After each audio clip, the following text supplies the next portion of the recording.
শুভ সকাল। প্রতিদিনের pre market আপডেটে আপনাদের স্বাগতম।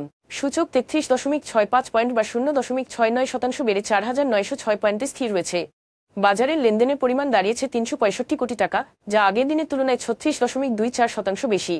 বাংলাদেশ ব্যাংক বাণিজ্যিক ব্যাংকগুলোকে নির্দেশ দিয়েছে নির্বাচনে অংশ নিতে ইচ্ছুক প্রার্থীদের ঋণখেলাপি অবস্থার সঠিক ও হালনাদার তালিকা প্রস্তুত করতে, যাতে কোনো ঋণখেলাপি ব্যক্তি আসন্ন 13তম জাতীয় সংসদ নির্বাচনে প্রার্থী হতে না পারেন।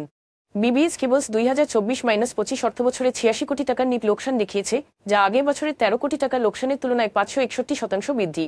একসময়ের 100 কোটি টাকার মুনাফা করা কোম্পানি এখন সমপরিমাণ লোকসানের বোঝা বহন করছে। সংস্কারকৃত আইপিও নীতিমালার আওতায় তালিকাভুক্তির জন্য আবেদনকারী কোম্পানিগুলোর জন্য ন্যায্য মূল্যায়ন ও স্বচ্ছ মূল্য নির্ধারণ নিশ্চিত করা হবে বলে বিএসইসি জানিয়েছে।